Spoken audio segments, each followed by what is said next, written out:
Evergreen എജ്യൂസ്പോർട്ടിൻ്റെ മറ്റൊരു വീഡിയോയിലേക്ക് എല്ലാവർക്കും സ്വാഗതം. ഒരു നെഗറ്റീവ് സെൻറ്റൻസ് എന്ന് പറയുമ്പോൾ അതിൽ നോ, നോട്ട്, നെവർ എന്നിങ്ങനെയുള്ള വേർഡ്സ് ഉണ്ടാകാറുണ്ട്. എന്നാൽ ഇവ കൂടാതെ സെൻറ്റൻസിന് ഒരു നെഗറ്റീവ് മീനിങ് കൊടുക്കാൻ കഴിവുള്ള മറ്റു ചില വേർഡ്സ് ആണ് little, few, scarcely, rarely, barely, hardly എന്നിവ. ഇവയെ നമ്മൾ സെമി നെഗറ്റീവ് വേർഡ്സ് എന്നാണ് വിളിക്കുന്നത്. ക്വസ്റ്റ്യൻ ടാഗ്സ് എഴുതുന്ന സമയത്ത് സെൻറ്റൻസിൽ നെഗറ്റീവ്സോ സെമി നെഗറ്റീവ്സോ ഏത് വന്നാലും അവിടെ നമ്മൾ പോസിറ്റീവ് ടാഗ്സ് ആണ് ഉപയോഗിക്കാറുള്ളത്. ഇതിനു മുൻപ് little, A little, few, A few ഇവയുടെ യൂസേജസിനെ പറ്റിയിട്ടുള്ള ഒരു വീഡിയോ നമ്മൾ ചെയ്തിരുന്നു. സോ എല്ലാവരും അത് കണ്ടു നോക്കുക. ലിങ്ക് നമ്മൾ ഡിസ്ക്രിപ്ഷൻ ബോക്സിൽ കൊടുക്കുന്നതായിരിക്കും. There is a little water in the jug. There are a few books on the table.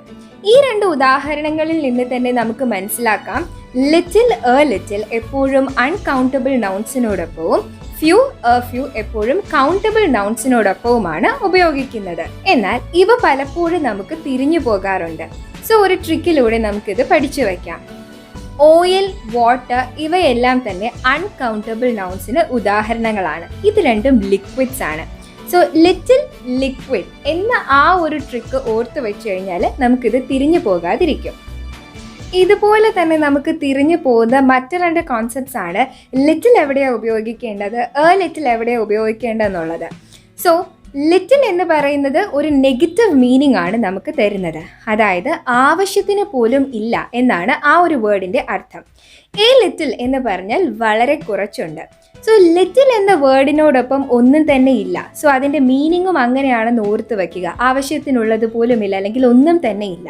എന്നാൽ എ ലിറ്റിൽ എന്ന് പറയുമ്പോൾ എ എന്ന് പറയുന്ന ഒരു അഡിഷൻ ആ വേർഡിനോടൊപ്പം ഉണ്ട്. സോ എ വളരെ കുറച്ച് എന്ന രീതിയിൽ നമുക്കിത് ഓർത്ത് വെക്കാം.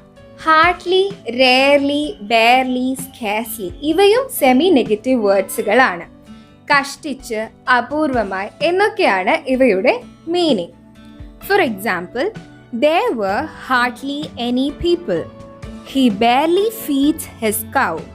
He scarcely visits his town. He is seen rarely in the public. ഇന്നത്തെ ഈ വീഡിയോ എല്ലാവർക്കും ഇഷ്ടമായി എന്ന് വിചാരിക്കുന്നു. കൂടുതൽ വീഡിയോസിനായി ഞങ്ങളെ സപ്പോർട്ട് ചെയ്യുക. ഞങ്ങളുടെ ചാനൽ സബ്സ്ക്രൈബ് ചെയ്യുക. So thank you.